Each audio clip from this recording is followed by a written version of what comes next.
So hi guys welcome back to my two videos. तो इस video में दोस्तों डिस्कस करने वाले हैं यहाँ पर कुछ इंपॉर्टेंट कंपनीज को और उनसे रिलेटेड कुछ इंपॉर्टेंट अपडेट्स हैं जिसकी बात करेंगे इस वीडियो में। तो चलिए दोस्तों वीडियो की शुरुआत करते हैं। सबसे पहली कंपनी की बात करते हैं। पहली कंपनी का नाम है दोस्तों Tata Motors passenger vehicles limited. But इसको डिस्कस करने से पहले दोस्तों अगर आपने अभी तक चैनल को सब्सक्राइब नहीं किया है तो चैनल को सब्सक्राइब करके बेल आइकन को प्रेस कर लो और सेबी रजिस्टर्ड टेलीग्राम चैनल को भी ज्वाइन कर लो जिसका लिंक आपको डिस्क्रिप्शन में देखने को मिल जाएगा। और एक डिस्क्लेमर भी है, जो भी कंपनी से रिलेटेड न्यूज़ एंड अपडेट्स हम लोग कवर करेंगे वो सारी न्यूज़ एंड अपडेट्स सिर्फ और सिर्फ एजुकेशन पर्पस के लिए है, सीखने के लिए है। तो उसको किसी भी तरह का इन्वेस्टमेंट एडवाइस मत समझना, आप खुद से रिसर्च और एनालिसिस भी कर सकते हैं। तो चलिए दोस्तों वीडियो की शुरुआत करते हैं। सबसे पहले बात करते हैं टाटा मोटर्स पैसेंजर व्हीकल्स से रिलेटेड कुछ इंपॉर्टेंट न्यूज़ एंड अपडेट्स के बारे में। सो दोस्तों टाटा मोटर्स की अगर हम बात करें तो आज के दिन ये कंपनी आपको काफ़ी ज़्यादा फोकस में रहती हुई देखने को मिली थी, क्योंकि कंपनी का परफॉर्मेंस हमें काफ़ी ज़्यादा अच्छा देखने को मिला था। अब अच्छी परफॉर्मेंस तो कंपनी में देखने को मिली, बट उस परफॉर्मेंस के पीछे का रीजंस क्या था, तो चलिए उसको समझते हैं। तो देखो दोस्तों, टाटा मोटर्स का सेल्स डेटा रिपोर्ट हुआ है जनवरी मंथ का, और उस सेल्स डेटा में इंटरनेशनल बिजनेस काफ़ी ज़्यादा इंप्रेसिव परफॉर्मेंस डिलीवर किया है।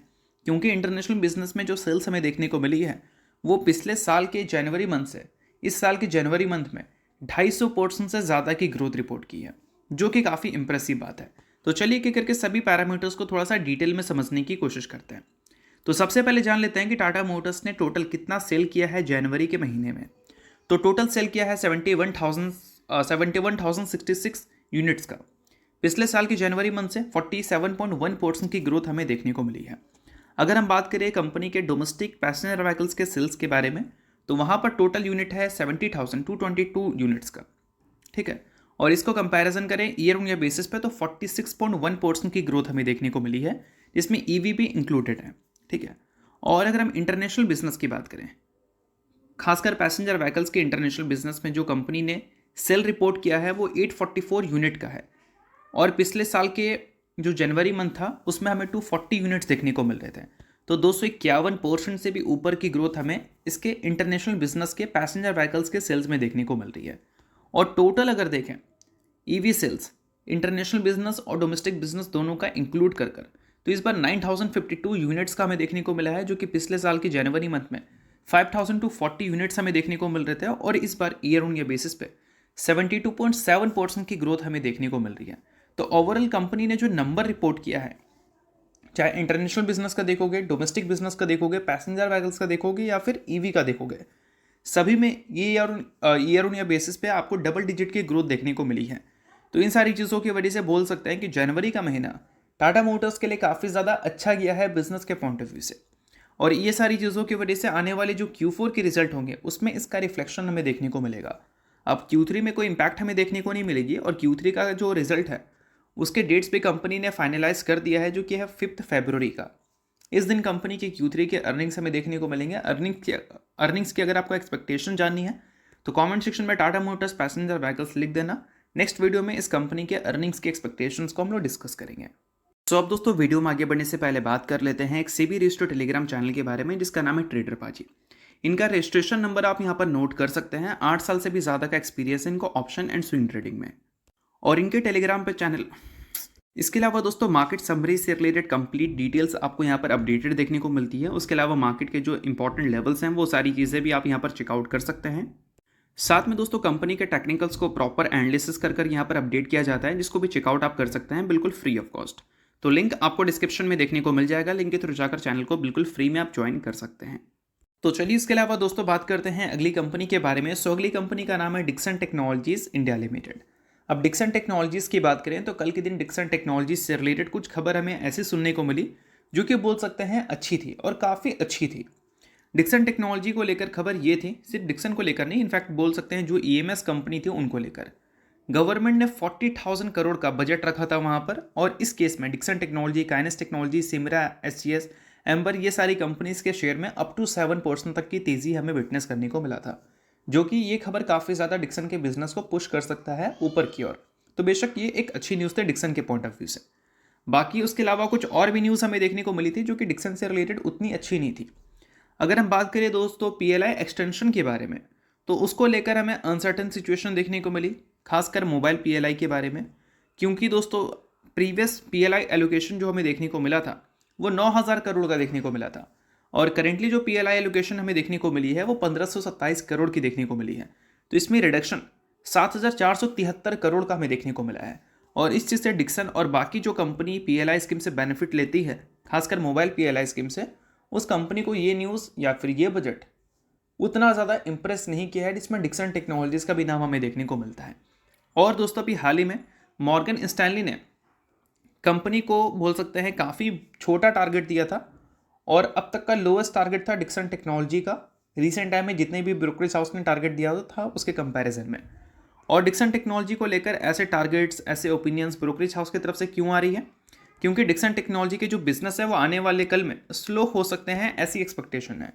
Q3 में अर्निंग्स में वैसे ही कुछ देखने को मिली है हमें, बट एक अच्छी बात है डिक्सन को लेकर कि रिसेंट टाइम में जो बजट में PLI रिडक्शन हमें देखने को मिला, मॉर्गन स्टैनली की जो टारगेट कट देखने को मिली, इन सारी चीज़ों की वजह से डिक्सन में उतना भी इम्पैक्ट देखने को नहीं मिला है।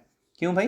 क्योंकि डिक्सन ऑलरेडी अपने टॉप लेवल से 45% से ज़्यादा करेक्ट हो चुकी है। मतलब अब कोई भी अगर नेगेटिव न्यूज़ होती है तो डिक्सन उन सारी चीज़ों पे उतना ज़्यादा रिएक्ट करती हुई में भी नज़र ना आए। बट अगर यहीं पर कोई पॉजिटिव न्यूज़ होती है तो डिक्सन टेक्नोलॉजी में रिएक्शन देखने को मिलेगा, क्योंकि काफ़ी सारे लोगों को जो रिसेंट टाइम में डिक्सन में रीरेटिंग देखने को मिली है, उस कारण डिक्सन का वैल्यूशन अट्रैक्टिव लगने लगा है। तो ये सारी चीज़ों को भी समझना बहुत ज़्यादा इंपॉर्टेंट है अगर आप डिक्सन के इन्वेस्टर हैं या फिर डिक्सन टेक्नोलॉजी को वॉच लिस्ट में रखे हो तो। बाकी कंपनी बुरी नहीं है, बोल सकते हैं वैल्यूशन की करेक्शंस कंपनी फेस कर रही है, इन सारी चीज़ों की वजह से परफॉर्मेंस कंपनी का खराब रह रहा है। बाकी डिक्सन के टेक्निकल्स को अगर आप प्रॉपर जानना चाहते हैं तो सेबी रजिस्टर्ड रिसर्च एनालिस्ट को ज्वाइन कर लो, जिसका टेलीग्राम चैनल का लिंक आपको डिस्क्रिप्शन में देखने को मिल जाएगा। लिंक के थ्रू जाकर चैनल को बिल्कुल फ्री में ज्वाइन कर सकते हैं। वहाँ पर कई सारी कंपनी के टेक्निकल्स को प्रॉपर एनालिसिस कर अपडेट किया जाता है, जिसमें आप डिक्सन टेक्नोलॉजी के टेक्निकल्स को भी चेकआउट कर सकते हो। तो लिंक डिस्क्रिप्शन में है, लिंक के थ्रू जाकर चैनल को बिल्कुल फ्री में आप ज्वाइन कर लेना। तो चलिए अब बात करते हैं अगली कंपनी के बारे में। सो दोस्तों अगली कंपनी का नाम है PG इलेक्ट्रोप्लास्ट लिमिटेड। आज के दिन ये कंपनी काफ़ी ज़्यादा फोकस में देखने को मिली थी। फोकस में रहने का सबसे बड़ा रीज़न है कंपनी के अर्निंग्स। आज के दिन कंपनी के अर्निंग्स हमें देखने को मिलेंगे। अर्निंग्स आने से पहले PG इलेक्ट्रोप्लास्ट का परफॉर्मेंस काफ़ी ज़्यादा डिसअपॉइंटिंग हमें देखने को मिला है। इसके पीछे का सबसे बड़ा रीज़न है कंपनी का गाइडेंस, जो पहले हमें काफ़ी बुलिश देखने को मिलता था, उसको रिसेंटली कंपनी ने काफ़ी ज़्यादा कट कर दिया है।